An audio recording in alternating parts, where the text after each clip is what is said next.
ऐसा श्रापित ग्रंथ जिसे पढ़कर या तो आप अमीर हो जाओगे या फिर मर जाओगे, पर क्यों भारत सरकार ने इस पर बैन कर रखा है, बताएंगे हमारी आज की वीडियो में। और क्या आपको पता है रतन टाटा के एक भाई भी हैं? अगर नहीं तो आज आपको पता चलेगा। साथ ही आपको मिलवाएंगे सऊदी अरब की खूबसूरत हसीनाओं से, जिनके आगे बॉलीवुड की हीरोइन भी पानी मांगती है। और अगर गलती से भी आपके किचन में है ये 4 चीजें तो तुरंत ही इसे फेंक दे, वरना चुकाना पड़ सकता है भारी नुकसान। और आखिर में आपके सामने खुलासा करेंगे ऐसे रहस्यमय दिन का जब पूरी दुनिया से होगा इस्लाम का अंत। तारीख सुनकर आप भी दंग रह जाएंगे। बस बने रहिएगा वीडियो के अंत तक। Fact number 12। दोस्तों, अपने भारत के महान उद्योगपति रतन टाटा के बारे में तो आपने जरूर सुना होगा, जो अक्सर सुर्खियों में बने रहते हैं। लेकिन क्या आपको पता है इनके एक भाई भी हैं? जी हाँ, इनका नाम है जिमी टाटा, जो कि सर रतन टाटा के छोटे भाई हैं। लेकिन सबसे शॉकिंग बात यह है कि हमने कभी भी रतन टाटा के साथ इन्हें नहीं देखा है, और शायद इसलिए हम में से कई लोग इस बात से अनजान हैं। हालांकि 28 दिसंबर 2022 को, यानी कि अपने बर्थडे के दिन, जब रतन टाटा ने अपनी ये फोटो शेयर की तो हर कोई हैरान रह गया, क्योंकि उसमें उनके साथ उनके छोटे भाई जिमी टाटा भी थे। आपकी जानकारी के लिए बता दें, जिमी टाटा अभी 82 साल के हैं और वो मुंबई के कोलाबा में 2 BHK फ्लैट में रहते हैं। वेल, जिमी को बिजनेस में कोई खास दिलचस्पी तो नहीं है, लेकिन वो आज भी TCS, टाटा सन, टाटा स्टील जैसी कंपनी के शेयर होल्डर जरूर हैं। इसके साथ ही जिमी अपने भाई की तरह बैचलर हैं और इन्हें ज्यादा किसी से मिलना जुलना पसंद नहीं है। Fact number 11। लीलावती ग्रंथ एक ऐसा ग्रंथ जिसे पढ़कर आप रातों रात अमीर हो सकते हैं, लेकिन क्यों इसे भारत सरकार ने बैन कर दिया? वेल, ऐसा इसलिए हुआ दोस्तों, क्योंकि इस ग्रंथ को समझने वाला इंसान दूसरी दुनिया से भी संपर्क कर सकता था और शैतानी ताकतों द्वारा छुपाए गए खजानों को भी ढूंढ सकता था। लेकिन एक सच्चाई ये भी है, जो कोई इस ग्रंथ को समझ पाया है उसकी मृत्यु भी हो गई है। इसलिए इसे पढ़ना खतरे से खाली नहीं है। ये ग्रंथ को लीलावती नाम की यक्षिणी ने लिखा था, जो गलती से इस संसार में आकर फंस गई थी। ये ग्रंथ इतना शक्तिशाली है कि इसे पढ़ने के बाद आप किसी भी जीव जंतु को अपने वश में कर सकते हैं, यहाँ तक कि देवताओं को भी अपने आगे झुकने पर मजबूर कर सकते हैं। हालांकि इसे आधा पढ़ने वाला पागल हो जाता है तो वहीं पूरा पढ़ने वाला परलोक से धार जाता है। कहा जाता है स्वामी विवेकानंद की मृत्यु भी इसी ग्रंथ के चलते हुई थी। Fact number 10। दोस्तों, बात चाहे सरदार सरोवर डैम के पास बनी दुनिया की सबसे बड़ी मूर्ति स्टैचू ऑफ यूनिटी की हो, या फिर दुनिया के सबसे बड़े क्रिकेट स्टेडियम की, या फिर मुंबई, दिल्ली, बेंगलोर एयरपोर्ट के साथ साथ सऊदी अरब की रियाद मेट्रो की, इन सभी ऐतिहासिक इमारतों को बनाने का ताज L&T यानी कि लर्सन एंड ट्यूब्रो लिमिटेड के सर पर जाता है। पर क्या आपको पता है, नाम से विदेशी लगने वाली ये कंपनी पूरी तरह देसी है, जिसका हाथ देश के पहले न्यूक्लियर रिएक्टर प्लांट से लेकर INS अरिहंत तक में था। आजादी से पहले 2 इंजीनियर के हाथों खड़ी करी गई ये कंपनी आज L&T 100 से ज्यादा सब्सिडियरीज के साथ दुनिया के 50 देशों में काम कर रही है और $20 बिलियन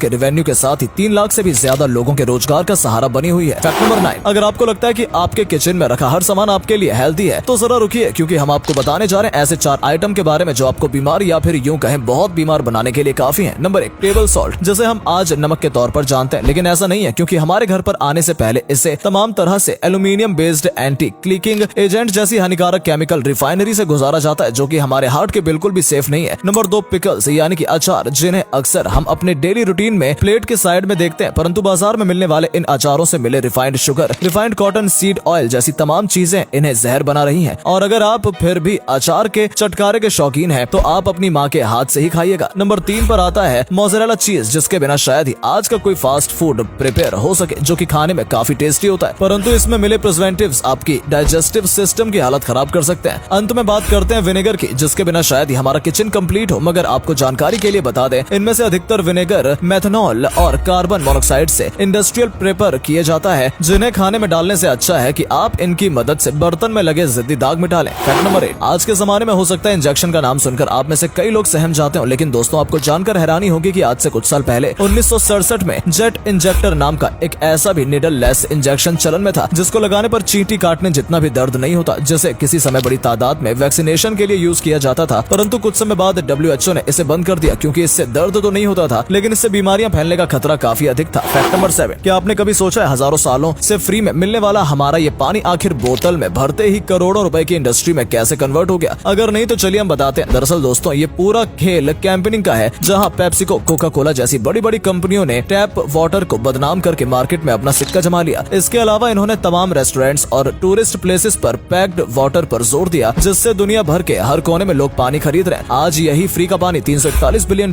का मार्केट बन चुका है, यानी कि कुछ 25 लाख करोड़ का, जो कि हर साल 10% की रेट से ग्रो कर रहा है। लेकिन दोस्तों आपको जानकर हैरानी होगी कि एक रिसर्च के मुताबिक चाहे टैप वाटर हो या पैक्ड वाटर, दोनों ही हमारी बॉडी के लिए उतना ही बेनिफिशियल है। Fact number 6। दोस्तों कहते हैं शौक बड़ी चीज है, वहीं अगर ये शौक किसी आम आदमी के हो तो ठीक, लेकिन अगर गलती से किसी पॉलिटिशियंस के हो तो सुर्खियों में आ ही जाते हैं। अब जैसे कि सबसे पहले बात करें हमारे देश के प्रधानमंत्री नरेंद्र मोदी जी की, तो उन्हें फोटोग्राफी करना बेहद पसंद है। आपने अक्सर इन्हें काफी इवेंट्स में ऐसा करते देखा होगा। इसके अलावा PM मोदी को पोएट्री का भी खासा शौक है। उन्होंने गुजराती में काफी पोयम लिखी है, और तो और इन्हें अलग अलग आउटफिट पहनने का भी शौक है, जिसकी वजह से दुनिया के सबसे चर्चित स्टाइलिश नेताओं में से एक भी हैं। वहीं बात अगर बुलडोजर बाबा यानी कि योगी आदित्यनाथ जी की करें तो उन्हें बंदूक रखने का और सोने पहनने का काफी शौक है और आज इनके पास 2 लाख से ज्यादा के हथियार हैं। वहीं बात यूपी के अपोजिशन लीडर अखिलेश यादव की करें तो उन्हें फुटबॉल का क्रेज बचपन से रहा है। इनफैक्ट उनकी टेढ़ी नाक का हाल भी इसी वजह से हुआ है। साथ ही अखिलेश को क्रिकेट का भी शौक है, जिसका एक नमूना आप लखनऊ में बना इकाना स्टेडियम देख सकते हैं। हमारी इस लिस्ट में अगला नाम आता है वेस्ट बंगाल के सीएम ममता बनर्जी का, जो वैसे तो अपने तेज तर्रार बयानों के लिए जानी जाती हैं, लेकिन इन्हें कविताओं के साथ साथ पेंटिंग्स का भी काफी शौक है और वो रविंद्रनाथ टैगोर की उम्दा फैन भी हैं। अगले पायदान पर है बीजेपी के कद्दावर नेता किरण रिजिजू, जिन्हें बॉडी बिल्डर का बेहद शौक है और इसी वजह से काफी फिट रहते हैं। इसके अलावा महाराष्ट्र शिवसेना की जान उद्धव ठाकरे को फोटोग्राफी करना पसंद है और उनके कैमरे में वाइल्ड लाइफ फोटोग्राफी से लेकर कई बॉलीवुड के सितारे भी कैद हो चुके हैं। फैक्ट नंबर 5 दोस्तों, आपने दिल्ली और उसके आसपास के इलाकों में होने वाली वायु प्रदूषण के चर्चे तो जरूर सुने होंगे, जिसका जिम्मेदार अक्सर पराली को समझा जाता है, यानी कि भूसा जलाने से निकलने वाले वायु को। लेकिन क्या आपने भी कभी सोचा है कि अगर ये भूसा न जलाया जाए तो इससे किसान को कितनी कमाई हो सकती है? वेल, जानकारी के लिए बता दें कि हमारे देश में हर साल 13 करोड़ मैट्रिक टन चावल पैदा होता है, जिसके बचे कुछ भूसे को अगर खेतों में न जलाया जाए तो इसे बेचकर प्रति किसान लाखों रुपए कमा सकता है और इसका यूज हाउसिंग सेक्टर में फर्नीचर और प्लाईवुड के तौर पर किया जा सकता है। सबसे बेस्ट बात तो यह है कि इससे पेड़ों को भी बचाया जा सकता है। फैक्ट नंबर 4 दोस्तों, पॉपुलेशन की समस्या सरकार के लिए माथे का पसीना बन चुकी है। खास तौर पर अगर बात करें तो रेलवेज के लिए, जहां मुंबई जैसे शहर में जनसंख्या के लिहाज से लोकल ट्रेन के कोच तक कम पड़ रहे हैं, मगर लोगों की भीड़ उतनी की उतनी ही है। इसी के बीच कुछ लोग एक यूनिक सा सोल्यूशन प्रेजेंट कर रहे हैं और वो है डबल डेकर ट्रेन, जो कि पूरी तरह से फ्लॉप आइडिया होगा, क्योंकि डबल डेकर ट्रेन की डोर आर्म ट्रेन डोर्स की तरह सिंगल होते हैं। वहीं मुंबई लोकल ट्रेन में काफी बड़े डोर्स होते हैं, जिनकी वजह से कम समय में ज्यादा से ज्यादा लोग बाहर निकल पाते हैं। ऐसे में डबल डेकर ट्रेन में स्पेस तो कम होगा ही और 1-2 घंटे का सफर करने वाले लोगों के लिए काफी प्रॉब्लम क्रिएट होगी, जिससे ट्रेन का नेटवर्क इम्पैक्ट होगा और ट्रेन की फ्रीक्वेंसी के साथ साथ वो स्लो भी हो जाएगी। फैक्ट नंबर 3 चलिए अब आपको मिलाते हैं सऊदी अरब की कुछ ऐसी खूबसूरत महिलाओं से जिन्हें देखकर आप बॉलीवुड की हीरोइन को भूल जाएंगे। और हमारी इस कड़ी में सबसे पहले आती हैं अमीरा अल जुहैर। सऊदी अरेबिया के फैशन मॉडल अपने स्टाइल को लेकर काफी चर्चा में रहती हैं और वो कई बड़े ब्रांड्स की प्रमोटर हैं और तो और जानी मानी मैगजीन एलाइट की मॉडल मैनेजमेंट की मेंबर भी हैं। डीना अल खुदारी कभी टिकटॉकर रही डीना आज सऊदी अरेबिया की ग्लैमरस मॉडल में से एक है, जिनके सोशल मीडिया पर काफी दीवाने हैं। आसमा अल तुर्क, उन्हें अपने सऊदी अरेबिया की सुष्मिता सेन भी आप कह सकते हैं, जिन्होंने अपनी खूबसूरती के बल पर बड़ी बड़ी मैगजीन कवर की है। और तलीदा तामेर 25 साल की सऊदी अरेबिया मॉडल खूबसूरती का जीता जागता नमूना है। ये सऊदी अरेबिया की पहली ऐसी मॉडल है जिन्होंने पेरिस फैशन वीक में वॉक किया था और हर जगह छाई रहती हैं। वहीं बात करें मरियम हैबैक की तो ये मिस वेनेजुएला भी रह चुकी हैं, जो आज हर कोई इनकी खूबसूरती के दीदार के लिए तरसता है। फैक्ट नंबर 2 दोस्तों, किसी देश की ताकत उसकी सेना पर निर्भर करती है, परंतु आपको जानकर ताज्जुब होगा कि अफ्रीका के कोने पर मौजूद डिजिबाउटी नाम के इस छोटे से देश में दुनिया भर के आधे से ज्यादा देश अपना मिलिट्री बेस बनाना चाहते हैं, क्योंकि ये छोटा सा दिखने वाला मामूली सा देश पूरे विश्व का सबसे डेंजरस और जियोपॉलिटिकल एरिया है। देश के मैप पर गौर करेंगे तो यहाँ आपको अमेरिका से लेकर जापान तक के तमाम मिलिट्री बेस देखने को मिलेंगे, जो इसे काफी यूनिक बनाता है और वो सिर्फ इसकी ज्योग्राफिकल लोकेशन की वजह से। ये देश यमन के बिल्कुल अपोजिट बब अल मंदाब स्ट्रेट के वेस्ट में है। आपको जानकारी के लिए बता दें कि बैब अल मंदाब स्ट्रेट वो अकेली जगह है जहाँ से सारे समुद्री जहाज इंडियन ओशियन को क्रॉस करते हुए, रेड सी से होते हुए, सुइज कनाल को क्रॉस करते हुए मेडिटेरेनियन सी में निकल जाते हैं, जो कि सारे यूरोपियन कंट्रीज का एक अकेला रास्ता है। फैक्ट नंबर 1 दोस्तों, इस दुनिया में हर एक चीज का अंत है, लेकिन क्या आपने कभी सोचा कि इस्लाम का कब अंत होगा? तो चलिए हम आपको बताते हैं। दरअसल मोहम्मद की भविष्यवाणी के मुताबिक, जो कि कई हदीसों में भी पूरी तरह प्रमाणित है, कि जल्द गिरने के करीब है, जिसका खुद सूरह अत-तौबा के 9:108 और 109 में जिक्र भी है। मोहम्मद के मुताबिक आने वाले समय में यहूदी और ईसाई 72 सिरकों में बढ़ जाएंगे और सब आपस में युद्ध करेंगे, जिसके बाद ईमान के 72 टुकड़े हो जाएंगे और मुसलमानों में ऐसी फूट पड़ जाएगी कि वो एक दूसरे की हत्या करने लगेंगे और इतने उग्र हो जाएंगे कि जानवर से बदतर बन जाएंगे और इससे इनका अंत हो जाएगा। तब तक के लिए अलविदा। और अगर आपको ये वीडियो पसंद आई तो वीडियो को लाइक और शेयर करना बिल्कुल ना भूलें। धन्यवाद।